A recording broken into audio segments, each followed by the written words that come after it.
What's going on, everybody? Welcome back to the Opps SportsCast. We're happy to have you back with us tonight. I'm your host, Dave in the Cut, and on tonight's episode, we will be discussing sports excellence, the ABS system in Major League Baseball, the Milwaukee Braves, and lifting bans in sports. Should be a great show tonight. Let me introduce the rest of my team to everybody. Fellas, go ahead and introduce yourselves. It's your boy Josh, HCFE side. What's up? Big Josh. Wow. Now I gave you this floor and now you don't want to jump in on me. Got me. I It's play. your boy Big See, Zeke. Big Z. What's going on? thought we learned from last time, man. You go before me. You got to save the best for last. What up, everybody? It's your boy CPZ in the building. That's why I didn't want you to go last. Easy. Why? His head? Yes. Hey, Poor Jotty not gonna have no room to lay her head, man. You'll be all right. All right, see how it Hey, is. yo. We starting early. Oh, Start yeah, flying he's getting early. on you, man. That's funny. All right, cool. Well, welcome, fellas. I'm glad to have you with me tonight. Peasy, why don't you go ahead and tell us about this week's sponsor? Absolutely. Elevated Creations ROC LLC is Rochester's premier woman-owned balloon and event decor specialist. Whether you're planning an office party, intimate birthday celebration, or luxurious wedding, Elevated Creations ROC LLC will transform your vision into unforgettable memories. Stunning balloon arrangements, custom centerpieces, welcome signs, and seating charts. They do it all. Elevated Creations ROC LLC is here to make your event exceptional, creating moments that wow your guests and make your special day truly extraordinary. So if you want to transform your event from ordinary to extraordinary, visit their website, elevatedcreationsroc.com, for more information. Elevated Creations, we were created to create. All right, excellent. Shout out to Elevated Creations. Appreciate you taking us into that ad, Peasy. Appreciate you, man. No doubt. All right, so we ready to get into this, fellas? Let's Oh do it. Let's yeah. do it. Oh All yeah. right, cool. All right, so those for those of you who are new to the show, so the way that our format goes is we introduce a topic, and then we'll use a show of fingers to show whether we agree or disagree with the stance on that topic. So with 5 being in agreement and with 1 being in disagreement, and anywhere in between, 2, 3, 4 is also in play as well. So let's go ahead and jump off and get it started. All right, we ready? Yes, sir. Yes, All right, sir. let's get it. All right, topic number 1. In modern sports, there are becoming less organizations that can be viewed as having a model of sports excellence. There was a misspelling in there, my bad. So again, let me read that again. In modern sports, there are becoming less organizations that can be viewed as having a model of sports excellence. All right, let's count it down. 3, 2, 1. All right, I'm at a 5. Josh is at a 3. PZ 2, and Zeke 4. All right, let's start with Zeke. Big Zeke. All right, so um I think when I think to teams from back in the day that were considered dynasties and models of sports excellence, like those Bill Russell Celtics teams, and I hate to say it, but the Yankees. Um,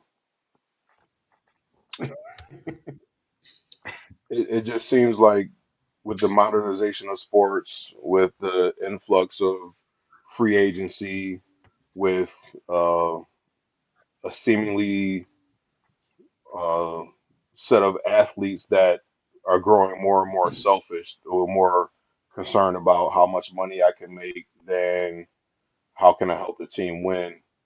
Um, it's going to be harder and harder for sports teams to establish that level of excellence where we're going to see the dynasties like we had with the Celtics or the Yankees, or I'm going to give my Braves a shout out, even though they only won the one World Series in that run. We had a string of 14 straight division championships.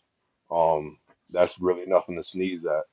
Um, and there just seemed to be an attitude of we're in this for the team. How can I help my team win?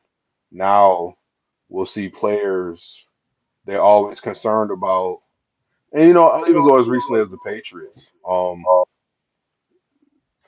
Tom Brady probably could have and should have made a lot more money than he did. He took more. He made a lot of money, but his deals were always looked at as team friendly because it's like, okay, give me this amount of money. Whatever you were going to spend on me, go spend to fill out the rest of the roster. Get me some quality teammates that I can win with. Um, I'm not picking on my man, but when you got guys like Soto wanting to sign for 765 mil, is he worth it? Sure. But when you look at the rest of that roster, there's some holes that could have been filled with that money. Um, And as much as they had a lot of fanfare about, other than the Dodgers who spent, I don't know, darn near a billion again, but there's a lot of expectations for the Mets, but at the same time, it's like the expectations are there because they spent so much money. They spent that money on one guy. Last I checked, he can't pitch, and that rotation is looking quite anemic right now. They got a bunch of injuries already, so that's money that they could have taken paid Soto a little bit less, go fill out the roster. It seems like every time somebody hits free agency, they want to say, how much money can I make?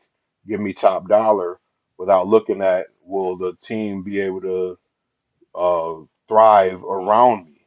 I mean, you look at Mike Trout, he signed that $500,000 deal. They got nobody around him. I mean, this year they finally started, they spending some money and trying to put a team around him. But my man hasn't won a playoff game, and I think he's been in the playoffs once in his career.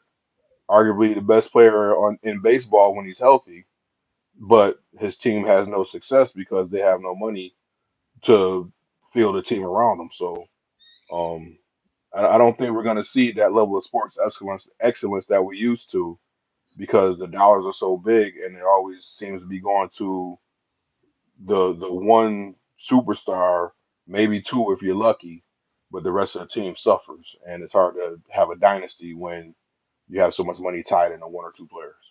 All right. Josh, jump in. Yeah, so I gave this a 3, and after listening to Zeke, I'm agreeing with his stance, and um, it's hard for me to not be biased. Again, um, I look at like in the NFL organization, a lot of teams are admiring and even talking up the way that the Eagles organization, especially um, their upper staff and their management, Howie Roseman, the way that he's able to pull in a lot of these top tier players and everybody's getting paid and everybody's winning. Um, so just from that viewpoint, I gave this a 3 because I'm kind of you could sway me one way or the other. I do believe that there is a model of excellence out there, and I do believe that there are some organizations that are doing the right things and putting the right pieces in play so that the organization could be successful. Um, the Chiefs, even though uh, they're not paying all their players, um, they've got a guy in Andy Reid who knows football in and out. The man knows how to coach. He knows how to put people in places. He also knows that he doesn't mess around, and he could care less what your stature is or how big your name is in the game. If you're not meeting his standard, you're sitting down. I just know that's how he operates, and I believe that you can look at that and be like, yeah, that is a form of organizational excellence in modern day sports, and I do believe that there are teams wish they had that in their organization. So again, that was very biased take. Very. It was a very biased take, but at the same time, you can't tell me, Jones, that your Colts don't wish they had a Howie Roseman in their management system, or Zeke's Cowboys don't wish they'll have a Howie Roseman in We didn't their have to make this personal. polling places. That's all I'm saying. So I do see from my very high level view, I do see that there are teams that model sports excellence still, but is that a dying thing? Maybe. I don't know. Let me jump in real quick, PZ, Go then I'll for let it. you have the floor, man. Yep. So when I think of sports excellence, man, I'm thinking top down. I'm thinking uh, who's calling the shots, who's calling who's signing the players, um, who's coaching the players that are going out on the floor, and what the players are bringing to the table. When I think of sports excellence, even even in MLB, it's hard for me to target one team where I say this team represents sports excellence, because they all kind of have something they have history, and they have tradition on their side. My Yankees, you know, um, they have a reputation for being, uh, a juggernaut when it comes to recruiting. Like, not so far as who they sign, but how they go after people, the process that they use, how they woo people. But even them, when I think sports excellence, I love my Yankees, but I feel like there's still something left to be desired with them. And I was having this conversation with my son-in-law the other day. I can only think of one team where, if you want to talk about true sports excellence, and to me, it's the San Antonio Spurs. And I say that because from the top down, since I was young, I remember, the caliber of players, that they always had playing for them. You know what I'm saying?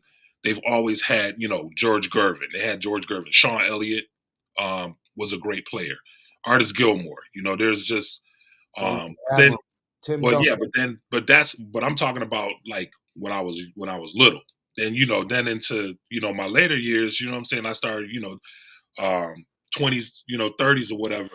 You talk about Tim Duncan, you talking about David Robinson, Manu Ginobili, Tony Parker, Big Shot Bob. You know what I'm saying? What's the guy Avery Johnson who gone on to coach. Mm-hmm. Um, and then you look at you look at Popovich, and everything that he represents as a coach, and the way that his players feel about him, and the way he has, in all the years he's been coaching there, how he's represented um, not only the team but that city through so many different things. And then it's also been a landing spot for veteran players who really couldn't find a home. I remember Dominique Wilkins, who's like my top two all time favorites. Um, he went and played for them when the Hawks didn't want him anymore. And Dennis Rodman was there. You know what I'm saying? So I look at um, I look at from the top down how they've been run as an organization. Anybody who's able to convince Manu Ginobili to come off the bench, the caliber player that he is, he never once complained about it, and they capitalized off of it. Just the type of players that they had and that bought into Pop's system and never complained. They understood the assignment, and then Popovich also brought in the first female assistant coach in NBA history. And for me, a lot of people are like, oh, if you kind of have known Pop over the years, he's not an aha moment type of person. Mm-hmm. He does what he does because he does what he feels. And so I feel like the whole thing with Becky Hammond was he saw opportunity to get her into coaching and to elevate her, and he gave her that spot. In my opinion, he gave her that spot on his team because not only did he think it would be good for his team, but he also thought it would help push her career as a coach. So for me, sports excellence, I do think it's something that's on the outs, especially with how much these contracts are going up for. Players are just out for themselves. But then you get an organization like the Spurs, and you really look at it. Name somebody else in the NBA that comes even close when you talk about sports excellence today. Like you could trace back and say they're still upholding the model of sports excellence today. Let me ask you this. When, because I almost feel like this topic was absolutely Yankee fanish. Um, when do you think the last time sports excellence was for your Yankees? Honestly, I'll keep it real with you. I think that when Joe Girardi was fired, that's when the sports excellence my team started to lose its sports excellence because Brian Cashman wanted to bring somebody. He wanted to be a puppeteer and he wanted to bring in a yes man, and that's why he brought in Aaron Boone. Okay, because When you're catering, when your organization is the New York Yankees and you're catering, you're deciding your coach, your manager based on who won't hurt the young players' feelings. That's when you're starting to kowtow and you're starting to lose that standard. You feel what I'm saying? So when Joe Girardi was fired and Aaron Boone was brought in to be the puppet, that's when we started to lose. In my opinion, the Yankees started to lose their sports excellence. well, I gave it a two because I don't really think that there are less organizations that can be viewed as having a modern excellence than any other time or any other era, uh, it- for the most part. I didn't give it a one because I do think there's only really one area where that would be more relevant than not. And I'll get into that. But I think that when it comes to sports excellence, we see that happen in waves in almost every sport. In every sport, you start to see dominance start to happen, and then that dominance gets viewed as Excellence. excellence. This is now the model of excellence. For the longest, when I was growing up, my whole life, the Chiefs were always terrible, bro. I don't remember ever remembering when the Chiefs were ever good. And Yep. now when you think NFL greatness, you're thinking about the Chiefs. But when I was growing up, the Patriots were also trash, right? And now they had that big dynastic run. And for decades, they were looked at the model of sports excellence. And now they don't have that star quarterback, the GOAT, which he ain't the GOAT. We already know who the GOAT is. But now he's gone, they're trashing it. And they're not viewed as a model of sports excellence. They're darn near the first pick in the draft. And so we see these things come in waves. And so I don't want us to get like blinded by what's happening right in front of us because we can almost glorify or deify um, our childhood memories. But let's pick a little bone with those childhood memories a little bit. When we're thinking of, man, I remember when the Yankees used to be symbolic of winning. They don't feel like they're symbolic or synonymous with winning anymore. But under the George Steinbrenner area, I think most people would agree that he had a very successful run. And for most of his tenure, they were symbolic with winning. Talk to any Yankee fan, and as a Mets fan, I definitely know. As soon as you say, "Hey, we rule New York," the first thing they're gonna bring up is their championships. Dave, how many championships you guys have? 27. It's the first thing that gets said whenever you start to talk any kind of jump to a Yankees fan. But under George Steinbrenner's successful tenor, he had a total of only 7 World Series championships. Right. And that's the rebuttal to But everybody. keep in mind, Everybody says, that was over decades. He started in the 70s, right, 70s, 80s, 90s, early 2000s. right. 4 decades, 7 championships, But right? in the And I'm rebuttal, not, I'm not, I'm easy. not Hold on. casting shade on him. The rebuttal is always this too. So when you're going at it with somebody, and if somebody, I hate throwing out the rings, man. I think it's whack. But when people throw the rings out, the rebuttal is always, and how many were you alive for? You know what I'm saying? And to me, that's the ultimate hate, man. 27 is 27. It doesn't matter if I was alive for him or not. But You that's know, not my my team argument. has 27. That that's not my argument though. My argument is not that you got to discount the 27. My argument is that when we're talking about greatness and how there's a lack of organizational greatness, the reason the Yankees have that, oh, when you think of the Yankees, you think of a winning culture, it's not necessarily just because of George Steinbrenner's run. He only has 7 championships. Heck, the Giants got a bunch, San Francisco Giants got a bunch of championships in that same time period. And if Right. we want to think of my position where it comes in waves. It Heck, does. what team? And this is a trick, not a trivia question for you. What MLB team has the ranked third after the Yankees obviously ranked first? We already got that established and out of the way. Who's has the third most World Series championships? Oh man. Third Third most? most? Would it be the Dodgers?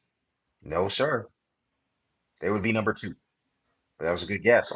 Who Cardinals. has the third most in MLB history? Is it the Cardinals? Cardinals? No, it's a model of excellence. It is the Oakland Athletics. Wow. You see what I'm saying? Yeah. These things come in waves. And so you don't think of the Oakland Athletics as a model of sports excellence. You probably don't think of the Cincinnati Reds, but they're ranked seventh in MLB history. They're And the so Big these Red things, Machine. Like that team itself was a model of sports. That's everybody talks about the Big Red Machine. and how long ago was that? And that's to my point. These things come in waves. When was the last time we talked about the Reds as being great? And so you don't see that anymore. Heck, we see this in basketball. You got your team, right, Zeke? The Chicago Bulls. They had that dynastic run. They were the model of excellence. Every kid had a Chicago Bulls jersey on. They weren't the Now, model of excellence. they They haven't were been good not the model of since, excellence. and they That weren't that good before. that that leadership was hated from the jump. The Bulls had Phil, they had Mike, they had Scotty. The Bulls had awesome talent, and Jerry Krause ruined that team because he couldn't take the fact that he wasn't getting the credit. That's, in my eyes, has never been a model of sports excellence. That Preach it. was, dang, we got lucky that we had all this talent, and it's the same thing that happened with the Cowboys. We had the talent, we had the coaches, and ownership wanted the glory, and they dismantled everything. I But will that's never exactly look it, at the Zeke. Cowboys as a You're model of agreeing sports with my excellence point. because Jerry Jones is still in charge. But you're agreeing with Same my thing point. with what's going on Thank in you, Larry. Chicago. They went from Jerry Krause to whoever's in charge now. I know their names, but I can't pull them to the front of my head right now. But that organization was blessed with excellent coaching and great talent. And sometimes leadership they can't wrap their heads around, dang, nobody's giving me the love, so I gotta interject myself into this, and that's when stupid stuff starts happening. But That's you're not agreeing with my the point. model of excellence. The model of excellence would be you didn't see Robert Kraft wanting the glory when it was Belichick and Brady. You didn't see you don't see the Hunt family wanting the glory when it's Andy Reid and Pat Mahomes. You don't see when you who's the leader, who's the owner of the Spurs, who's the general manager of the Spurs. I don't know, but we all know who the coach was, and we all know who was on the Zeke, court Zeke, Zeke, because Zeke, that's Zeke, what Zeke, matters. Zeke, That's what I see as sports excellence. Like Dave Zeke, said, from the Zeke, top Zeke. down, we Bro, don't need to know who's writing the checks. We don't need to know who the general manager is. Put the product on the field, put the product on the court, and let them do what they do, and watch your organization grow and be successful. That's Yes, sir. sports excellence to me. seriously, man. If you're a kid in this generation, the model of excellence to you would be, or depending if you were born in the early 2000s, it would have been the Patriots. But it's not if you were born 5 years ago, you're growing up. Your model of excellence ain't the Patriots. You know what I mean? And so it's generational. Your generation, the model of excellence in the late 70s probably would have been the Cincinnati Reds, early 70s would have been the Oakland A's. Before then, you're talking about the 1900s, there wasn't as many teams. And so you had a small number of teams getting all the championships. And so, of course, the Yankees got all the championships. They didn't have the Mets in the league back then to take it from them. All Sorry, I right, I had to mean, throw if that one y'all in there. won, we're gonna But have to move on, man. We had, man, that was a Good strong take. topic, dang, man. this is I a like good one. I don't even want to move on from this one because I could talk about this one all night. Yeah, good take. it. All right, let's move on to topic number 2. That was great, though. There was good exchanges in there, some good information in To there. be continued. Yeah, I think we'll hey, bring that drop one a back. We'll comment in the revisit it at chat, some point, y'all. Let us Yeah, know let who you us think know. won that. Let us know. no doubt. All right, let's move on to topic 2. All right, where we at here? All right, full adoption of the ABS system is good for Major League Baseball, and the technology will not ruin the authenticity of the game. All right, let's count it down. 3, 2, 1. I'm at a 4. Pieces at a 2. Zeke 3. Josh 2. Josh, let's hear from you. All right. So I gave this a 2, as you said. And the reason I gave this a 2 is I don't I find it difficult to say that automating anything to do with the sports arena would not ruin its authenticity. I look back years ago where guys out in the field or out on the court or anywhere for that matter in any type of sports arena, they were playing great players were playing chess, right? They not only built their IQ of the game, but their actual abilities. And together, when you put those two together, they were able to take their abilities to the next level by using their IQ of the game and forcing their opponent to foul them or to do it. You look at like the hack a shack, right? Where dudes knew like this man could not hit a free throw and they used it to their advantage, right? But now on the flip side, if you were able to do something like that where it's kind of it flows under the radar, right? Refs are not able to see it right away or whatever. That was almost a part of the game. And a lot of this stuff is now going away because everything is scrutinized. Everything will be in the spotlight. Everything will be judged by a computer system. And you are almost taking the humanity out of the game. So for me, even though I love technology and I love a lot of the new replays, I love how Amazon um, on Thursday Night Football has a simulcast where you could go to the game and you could turn on their, I think it's AWS, and you can literally see the plays and the lines drawn out as the guys run their routes, or you can see speeds. You could see the distance the ball was thrown, the speed in which it was thrown, and then you have like the commentators. They're explaining to you real live like what may happen next. So I see value in it, right? For me, from the viewer standpoint, because now my understanding of the game is growing, but from being out on the field, from being in the court, you're almost removing the humanity of the game, and these guys are now becoming more robotic than they are human. And for me, I do believe that technology will ruin the authenticity of the game. Okay, Peasy, jump in, man. Yeah, I gave it a 2. I don't like the full adoption aspect. I don't like the idea of that. Um, yeah, I would go as far as to caution people because I do think like people are gonna like uh, the ABS system to a degree. Because I do think there's some merit to it, and I do think there's some good to it. But when we're talking about full adoption, where a lot of people I think are gonna like it to the point where they're gonna be there like, yo, what do we need an umpire for? Let's just go full ABS. Why are we getting any of these calls wrong? Because we see that happen even in the NFL. Is they're like, we should just, automatically challenge every play. I don't really see that. I went to a AAA game. I went to a Tides game, and I thought that the ABS system was very smooth. The guy challenged it, they got it up on the board right away, and they were able to adjudicate whether the call was a strike or a ball.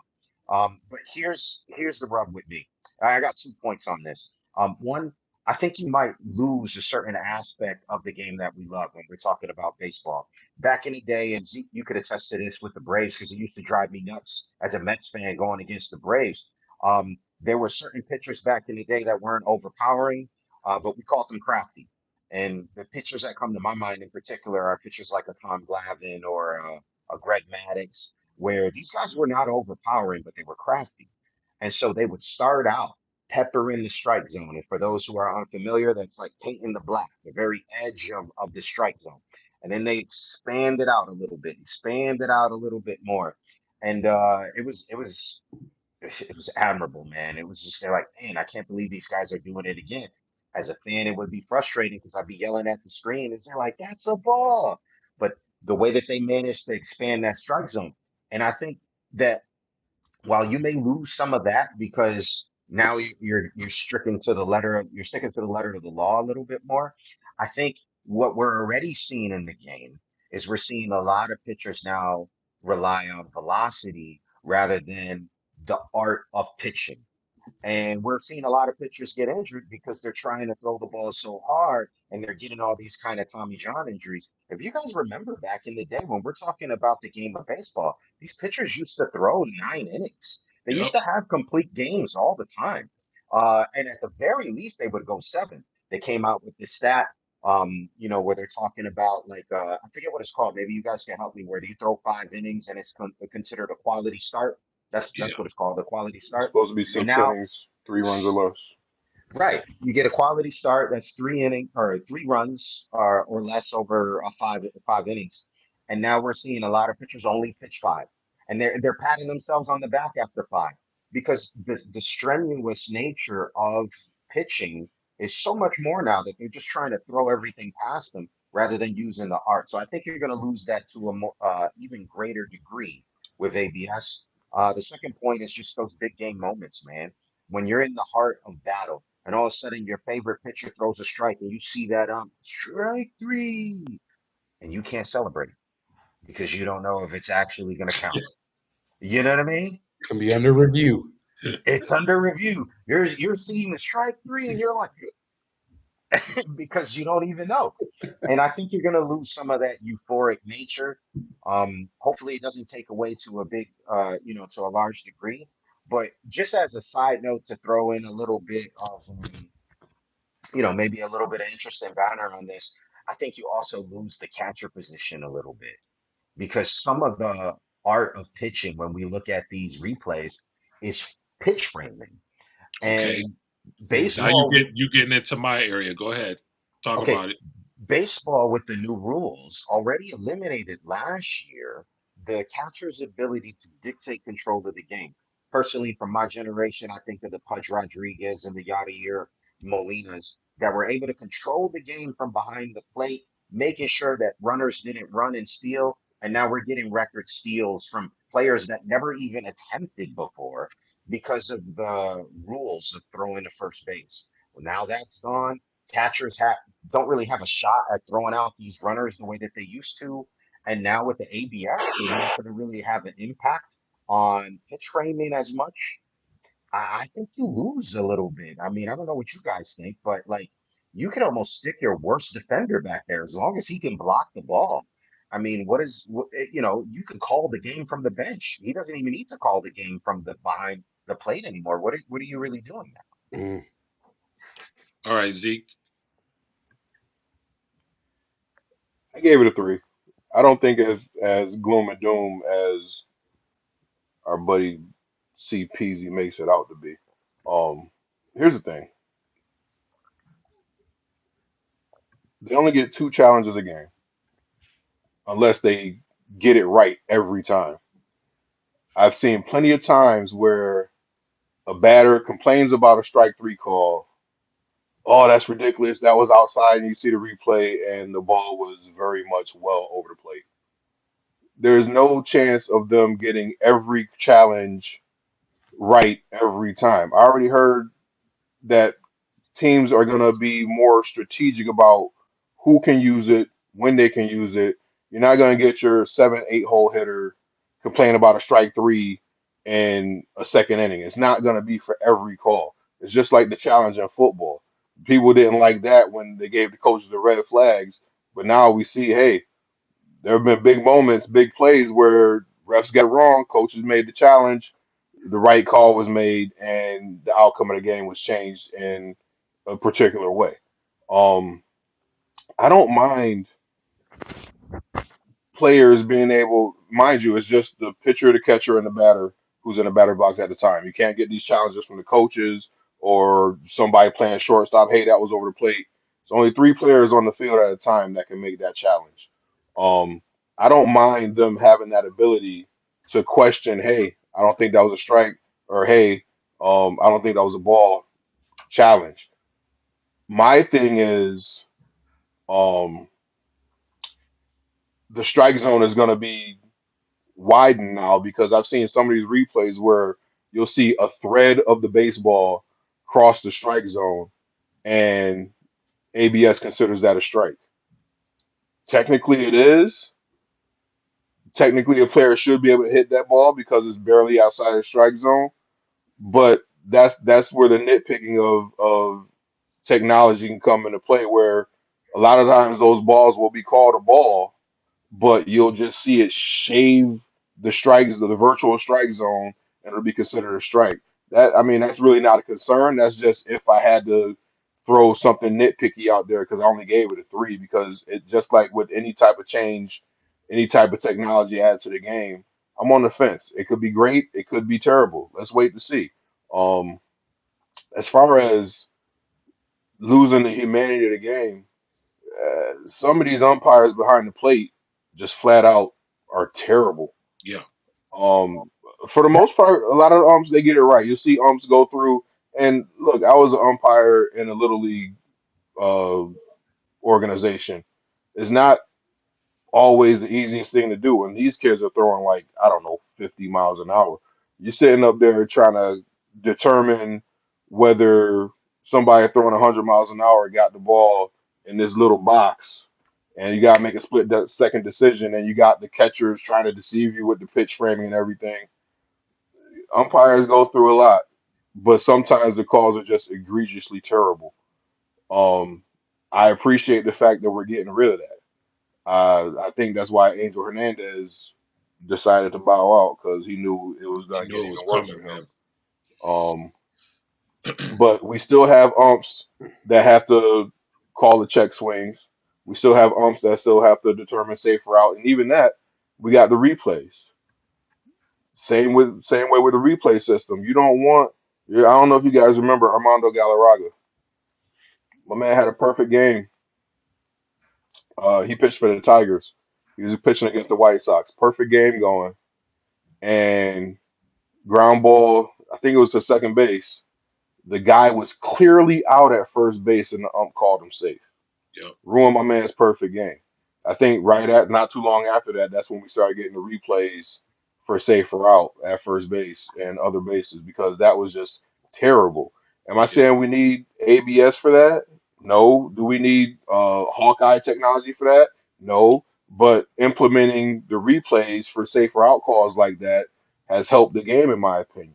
Well, the calls behind the plate were getting a little sketchy, especially with these older umpires who were stuck in their ways. And I always hated having to scout the umpire. Oh, he likes to favor a little bit inside. Oh, he likes to have a wide zone, or he favors the high strike, and you might not get the low strike call. That was frustrating to watch. It's like, okay, this guy just threw the balls 3 inches above the strike zone, but he called it a strike. Meanwhile, at the bottom of the zone, pitch crosses the knees perfectly, and the ump didn't even flinch. ABS gets rid of that. There is no personalized strike zone for each umpire. Strike zone is a strike zone. I don't mind that, but we still got to call safe route. Still got to call a check swing. Still got to call fair foul. You still need umpires. They're not going to have robot umpires back there. And as far as the catcher being eliminated, I don't see how that's really an issue Nah, that ain't because happening.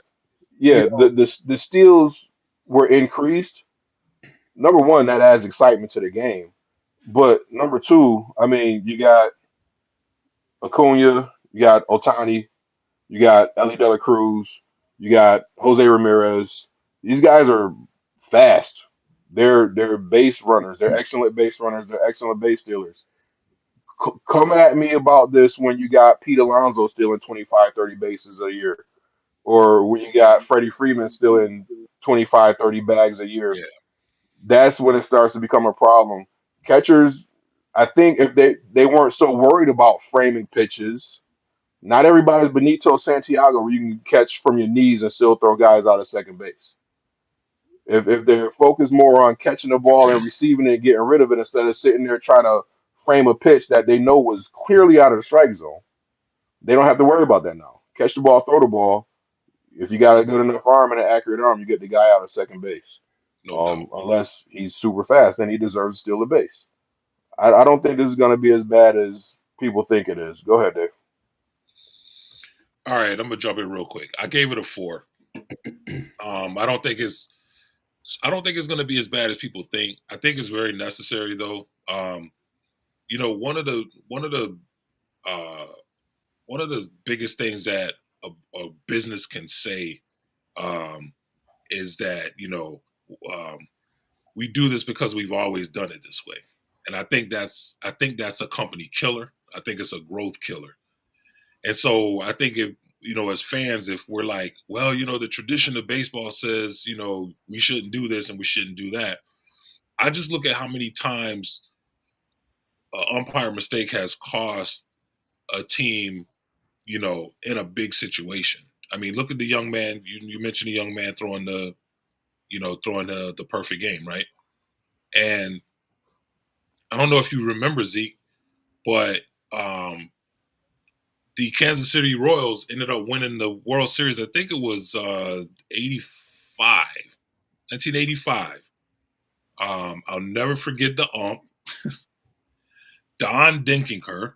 Okay, he blew a call at first base, and there was a painting made of this call that he made at first base, where he said the guy was safe, and he was clearly out, and it cost the Cardinals the World Series that year.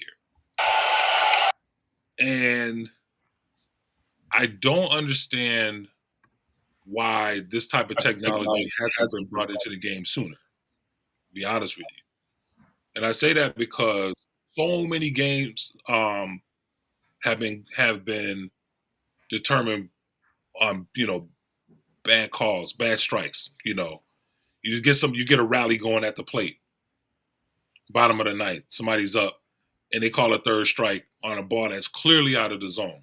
Well, this is a game changer because they can challenge that now. You know what I'm saying? And so I don't feel like they're taking the game out of the umpires' hands. If anything, they're making them better. They're forcing them to become better.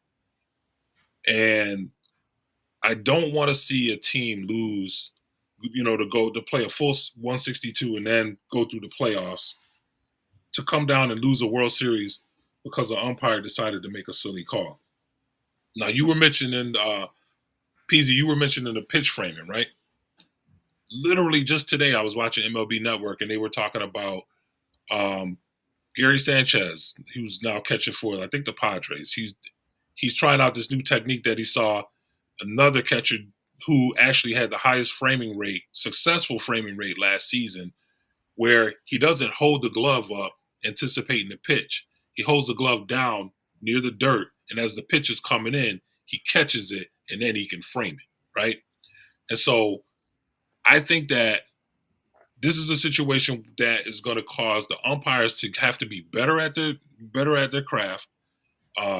I have no problem with them bringing it in. I do not think it's going to hinder any kind of growth by MLB. It's not going to cause any problems with tradition or, we're going down a path where the game is becoming too digital, it's becoming too technical. I don't believe in that. I feel like with so much on the line, they need to get it right. You have millions of dollars wrapped up in these organizations and in these players, billions actually. When you look at the totality of it, and you don't want whether or not a team can flourish and bask in the glory of winning a championship because an umpire decided, hey, today I'm going to suck at my job. You know what I'm saying? So that's my take on it, man.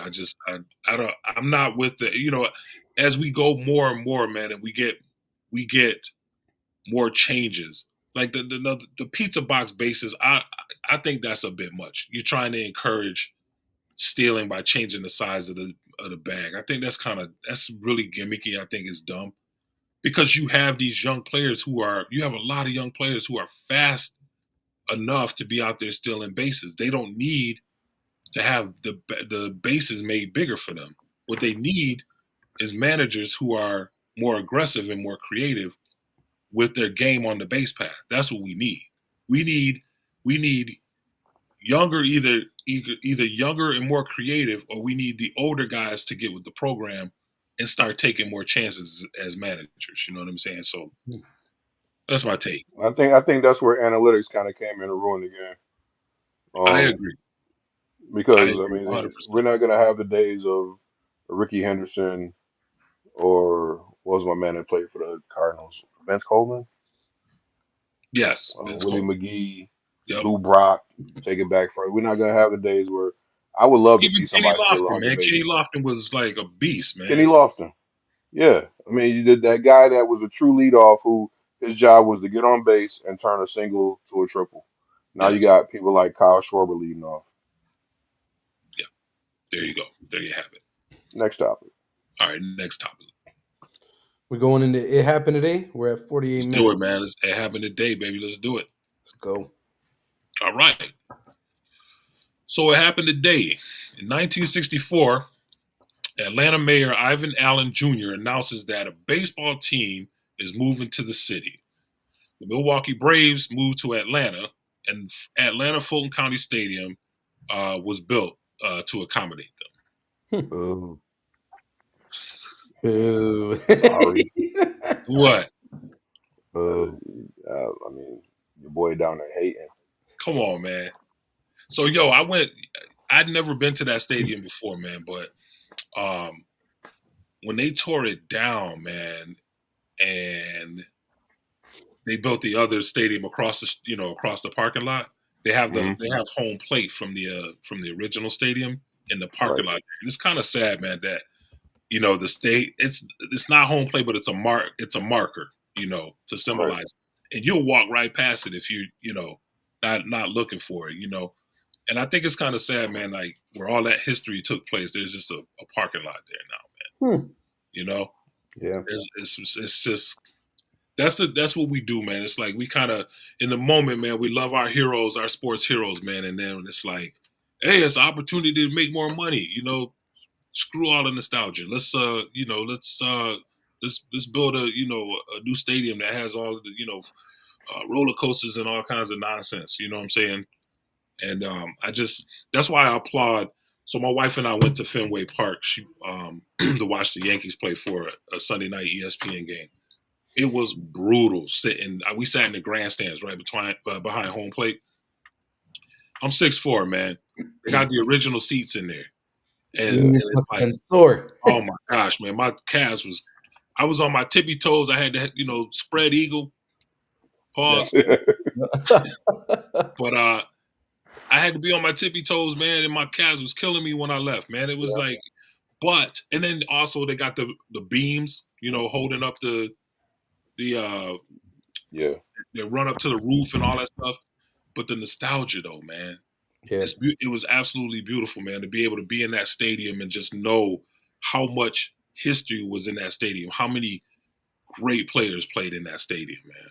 You know, Yeah. so I I applaud them hated when holding on to I their. hated when they tore down Silver Stadium to bring it back to No, man. uh local areas. That I always hope that I wish that they were like well just left that open.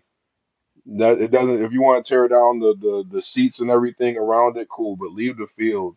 Yeah, Make it man. like a park for like high school ball or something like that. Something, They man. tore it down and made an industrial park. And every time I Yep. drive down Norton Street, I'm like, this sucks. It sucks. There's like a net station there and like a field of grass there.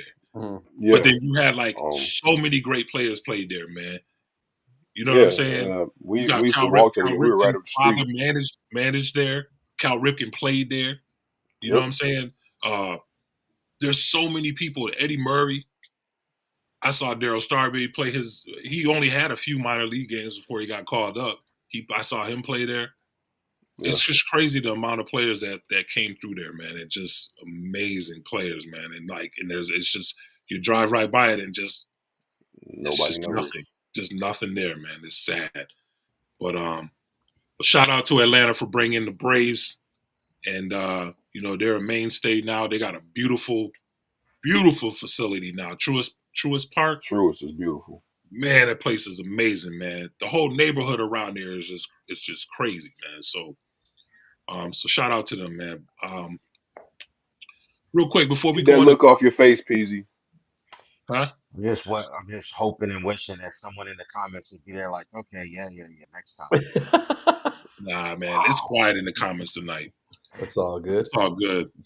Um, so yeah, so let me do before we move to topic 4. I want to get my shout outs in to Opposition Radio, Zeke. Absolutely. I mean, Josh, if that's cool. No doubt.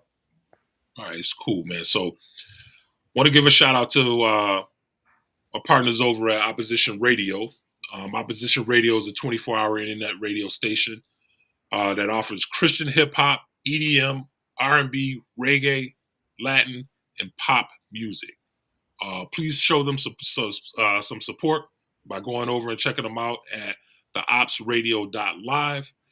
You can access it by going to theopsradio.live from any internet browser. Opposition Radio, motivation to stand firm. Please make sure that you go and show them some support. I really appreciate that. And with that being said, let's get back into our last topic. All right. Topic 3. Is this 3? 3. Let's do it. All right, fellas. Topic 3. When athletes have passed away, it should be a normal process to consider lifting any lifetime bans that may have been placed on them when they were living. Yeah. All right, let's get into it. 3, 2, 1.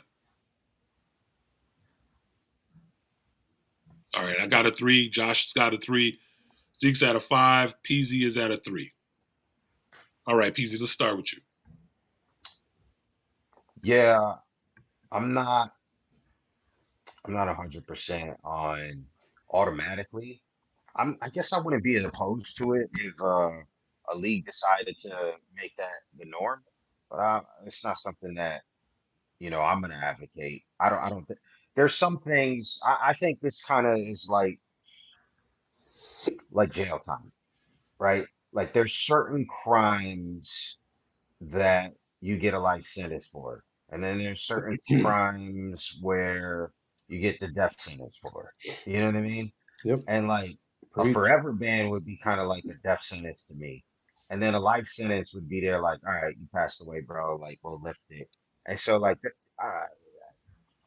I don't think it should be automatic because of that. Because there is some lines in the sands where it's just there like, bro, like you just disrespected the game too much. Now I'm not gonna say I know what that is. In regards to this context, it came up because obviously in the news right now, Pete Rose, um, the conversation is that he might be uh, pardoned, and if he does, then what happens with his eligibility? And it sounds like the MLB is considering lifting that ban. I think they should, but I mean, I'm of that generation where we went through the steroids generation, and a lot of the favorite players that we had growing up, none of them made it to the Hall of Fame, and to me, that's just a shame. You know, I'm not the kind of, I guess I'm not the kind of dude that says death sentence to Pete Rose, maybe like lifetime ban. Okay, he served his sentence. I do think that he should be let in. let's go over a little bit for those who are not familiar with Pete Rose. But he was a part of that big red machine we mentioned earlier in the episode. But this man has the most hits all time, 4256, 4,256 hits. I mean, there's people that struggle to get to the 2,000 hit club. This guy's Hmm. doubled it. You know what I mean? Most games played in MLB history, seasons with 200 hits. He had 10, tied with only the great Ichiro, who is in the Hall of Fame. Hmm. I think, and it's not to mention the man has had gold gloves, and he played with such a passion that literally translated into a career after where he was able to coach because, people gravitated to that. And then after the fact, it was brought to light that he was gambling while he was a player, gambling while he was a coach. But I believe the man when he says that he never gambled against his team. I believe that dude. If you saw how competitive and how much heart he played with, he was just absolutely convinced maniacally that he was going to win and he and his team was going to do great. And while I do think that that is inappropriate, especially in this day and age where we have a lot of sports gambling, I don't think it should be a lifetime ban. But I kind of feel the same way for Barry Bonds and for the like. All Yeah. right, cool. Let me jump in real quick. I'm gonna be real quick. Um, so I was at a 3, and for me, I think that the conversation should have started when Pete Rose passed away. I think it was kind of cowardly that they waited for Faye Vincent to pass away, the person who actually instituted the ban, before they started having that conversation. Um, Pete Rose belongs in the Hall of Fame, and my thinking is, I don't care if he did bet on his own team. That shouldn't keep him from being in the Hall of Fame, because what he did on the field, uh, his retirement was a long way from what uh, he did after he was off the field. You feel what I'm saying? If that makes any sense. Pete Rose, the player, did what he did, and there's no mistake in that. He gambled, Yep. but just like we had the steroids era, there needs the people who were caught up in the steroids era. They need to be in the Hall of Fame as well. If you can't, Zeke says it all the time. You can't tell the story of baseball with just the good. You have to tell the entire story. And if Pete Rose gambled on baseball, what he did on the field had nothing to do with him gambling on baseball.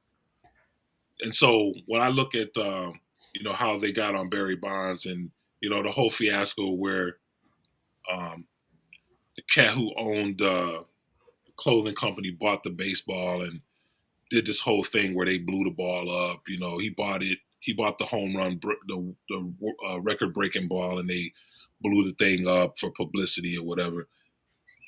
To me, that's a clown show, man. It's like Barry Bonds, regardless if he took steroids or not, he's the home run king, and he needs to be celebrated for his career on the field. I don't care. I don't care what he did as a human being. And if he did take steroids, it's a part of the story, man. It's a part of the baseball story. It needs to be. They need a whole. Oh, sorry about that. They need an entire wing, separate wing, in the Hall of Fame for people who were caught up in this kind of stuff. Yeah, I don't know, man. I disagree a little bit. It's the part of the story. I know, but so is what did you guys call it? Where the pitcher positions the catch, framing. Framing. Frame it Framing's a part of the game. right. So you could start arguing that, I don't have a problem with the framing. but It that's is a what I'm part of the saying. So game. but now ABS could now slowly remove the art of framing. Yeah, I Yeah, mean but it you can't could. remove the history of the game, Josh. I Yeah, mean, I don't know. I disagree. Can I jump in here? go Because Go ahead, ahead, man. take You it. good? here's why. This is why I say it. So I gave this a 3, right? And as I heard you guys, you guys were talking, I started going more towards the 2 and the 1. I believe that if somebody breaks policy, regardless of severity or not, they broke policy. And that shouldn't, their death should not justify the removal of the policy, right? Or forgiveness, if you will. Yes, Barry Bonds is a part of the history of baseball, and you have to speak on that. Yes, Lance Armstrong is one of the greatest cyclists to ever cycle in the Olympics, but the dude took steroids his entire career, right? So I don't know why we would, believing people, we would glorify cheaters, Let me ask you regardless this. Let me of ask you the this quick state or question, real quick. stance. Go ahead. Let me ask you this quick question. Yeah. When they did the first steroid testing in Mhm. MLB, it Mhm. was anonymous, right? Mhm. Nobody was supposed to be vilified for what happened, right? Okay. Then they started releasing the names. Mhm. Currently, there is a person that was just elected to the Hall of Fame last year, I believe, Mhm. that was on that list. He's in the Hall of Fame. He shouldn't be. Easy, do you know what I'm talking about? Uh, I Zeke, don't do know you who know you're what I'm talking about. talking You're about? not talking about Pujols, are you? Poppy. I'm talking about Or Big Poppy. Pop? They did the whole grandiose thing for him. The camera's there when he got the phone call and everything. I love David Ortiz. David Ortiz was on the original list. And he said, I didn't take anything. I didn't do anything. He's in the Hall of Fame. Yep. Why is he any different? He's not any different. In my opinion, that is a I'll tell bad you look. why he's That different, is a because bad the look Hall of on. Fame voting is a fraud, and David Ortiz was grandiose and he got along with the sports writers. Barry Bonds didn't. Roger Clemens wasn't all that great with the writers, so they're going to keep him out of Hall of Fame. So again, So if you tell the story, you have to tell the whole story. yeah, and He, that's what I'm trying to say. And so for me, how I see it is, you're not that great if you have to cheat in order to win. That to me doesn't show greatness. That's actually that is actually a slap in the face to the guy that came all the way up from nothing to something. You look at a guy like uh, Dave. You mentioned him, Manu Ginobili. The dude was arguably the best sixth man to ever yeah, come off the bench, yeah. right? And he did it in the most humble way.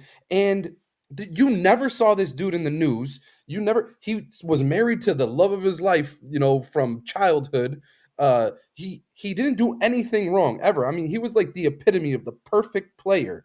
And the dude was a walking highlight during crucial times. To me, it's a slap in the face to say, nah, this dude over here who cheated to win his entire career deserves more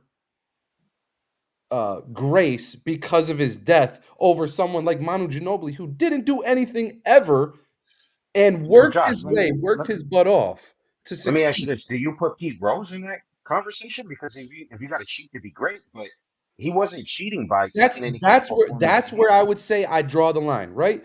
I think it's important to consider the consequence. Consider what exactly they were in trouble for. Someone who's betting on their team to win, regardless, you know, I, I don't know if you could say that he's got one leg up on the field. But someone who's taking performance enhancements drugs to make himself stronger, faster, can hit farther, can slam dunk the ball better, can not feel any pain on the court. That's cheating, bro. And like, to me, the consequence for that needs to stand, regardless if the dude dies or not. Yeah, And so make no mistake about it, Josh. The point that I'm making is this. I'm not necessarily saying, pardon me, I'm not saying that um, these people need to be celebrated, okay? But their story needs to be told. And they were Hall of Fame caliber players.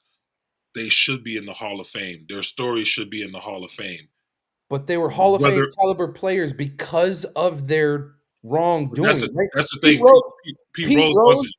Pete Rose, if he didn't take any if he didn't give himself one up on the field playing the game, and all he did was bet on himself to win, that's a different story, in my opinion. The dude Here's the played thing his though, butt off. as a manager, you can Right. manipulate a game in a certain way.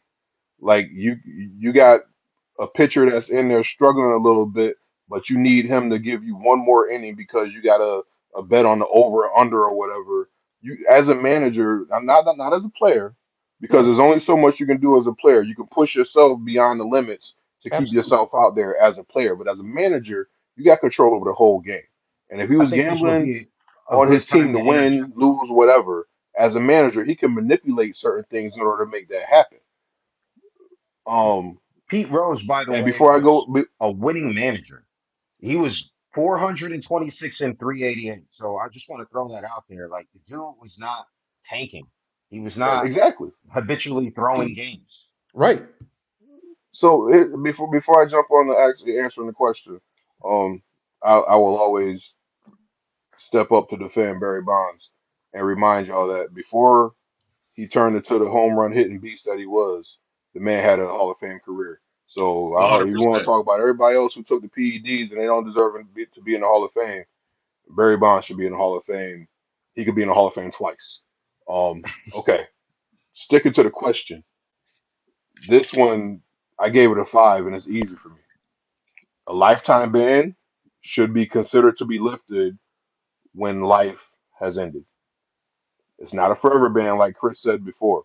If you got to look at the wording. Just I'm gonna play a defense lawyer right here for a second. You got to look at the wording of the sentence. You say he's banned for life. Life has ended. All right, let's consider putting him in the Hall of Fame. Lifetime ban prevents him from having the gratification of being able to call himself a living Hall of Famer. Right. Dig it. Whether the ban stays or not, people are going to have their opinion on Pete Rose. I don't think I've talked to anybody who said Pete Rose does not deserve to be in the Hall of Fame. Pete Rose is the hit king and universally respected for his career as a player. The stuff that came afterwards, as far as the gambling on teams, people got mixed emotions. I'm sorry, it's polarizing. But as a player, you definitely got to put Pete Rose in the Hall of Fame. So once the man died, all right, let's seriously consider lifting this ban, getting him into the Hall of Fame. Let his family enjoy it. He doesn't get to enjoy it. Some people might feel some kind of way about that, whether he deserves that or not. But he deserves to be in the Hall of Fame. It's a lifetime ban.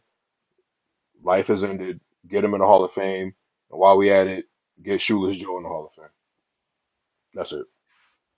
All right. All right, fellas. What We about had A some great Rod? takes, man. You want what you say, Josh? What about A Rod? A Rod, no. Oh my God. No. Why? Why?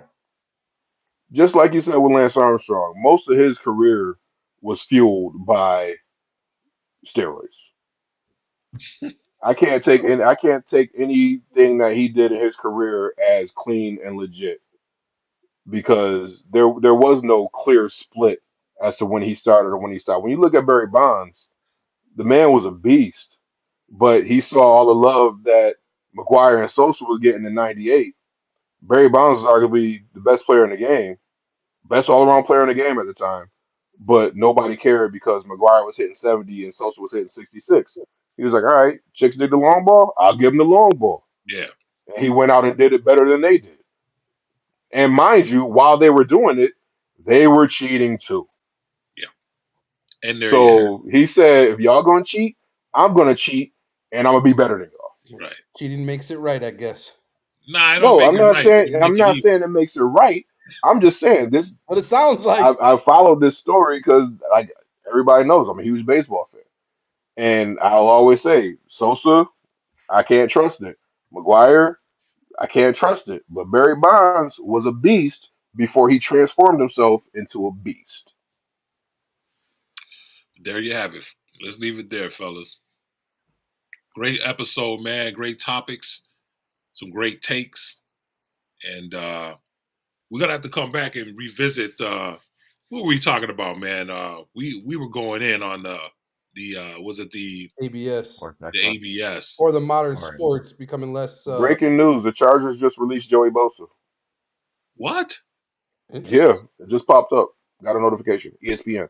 It's legit. No TMZ over here. Did he tear his ACL leaving the building? This too, right here. We gotta shout this out real quick. I know we've gone way over, but Yeah, we gone way over. But do it. give it to him. One goal away. Well, I got an update because my man scored again tonight. So he scored 2 goals since our last stream. He's up to 885 now. So he's 9 away from tying, 10 away from breaking it. And I read a story earlier that said starting today, for every goal that he scores, he's going to make a donation to the Jimmy V Foundation for pediatric cancer. So That's dope. tonight's goal equates to $885 donation. The donation is going to match whatever career goal that is, and that's going to be throughout the remainder of his career. So I know in the past I've always said I was always Sid the Kid over Ovechkin, but this move right here, I got a lot of respect for Ovi. Even more, I tend to find that the older I get, um, I tend to appreciate great players in their sports. Um, I'm not going to mention his name, but I think we know who I'll never give that respect to. But I respect Ovechkin and what he's doing for cancer research. I've lost a few family members to cancer in the past few years, and I know a couple families who are dealing with pediatric cancer right now. So I admire this. It's not something that he had to do. He's also encouraging his fans to make donations. Um, I, he's got a foundation. I can't remember the name of it right now. I'll have it for you next time. But I'm hoping he scores tons more goals and makes a great contribution to his great cause. That So deserves go headlines Alex. right there. Awesome. All right, everybody. Well, we appreciate everybody who tuned in with us tonight. Fellas, good work. And we're going to chop out, and we'll see everybody next week. Thanks for joining us, and everybody have a good week and, until we see you next week. All right? Peace. Peace. Deuces.